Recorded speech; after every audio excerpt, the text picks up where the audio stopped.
A few minutes, but first, developing tonight, toxic chemicals found in the soil and groundwater at the Air Force Academy.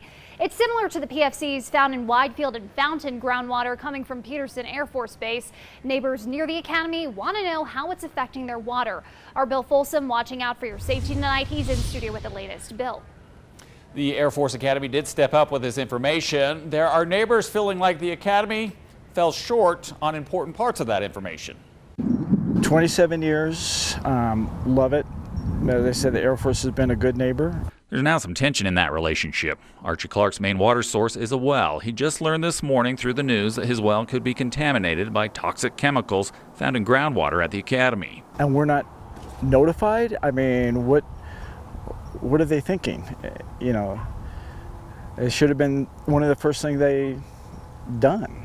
Clark doesn't know the risk to his well, but a map in the report about contamination shows wells near the academy. Most at risk are close to 30 at the south end. It's the area where Clark lives. I want them to test our wells first. I want them to let us know are we in danger or are we not? 2015, they said they did their first site survey and found something. Well, that's 4 years ago. Martin Sobera used to work as a civilian firefighter at the Air Force Academy. He thinks the government takes too long in making information like this public. He was one of the people who did training with the firefighting foam that is a source of the chemical contamination. The thing is that where this training area was right next to a natural wash. So when it rained, everything drained down into the wash. Currently the Air Force Academy, nearby Peterson Air Force Base a few years back. Sobera says they're taking the heat now, but he says the same type of foam has been widely used for decades, and it's not just the military. Which was pretty much the standard for any aircraft firefighting apparatus.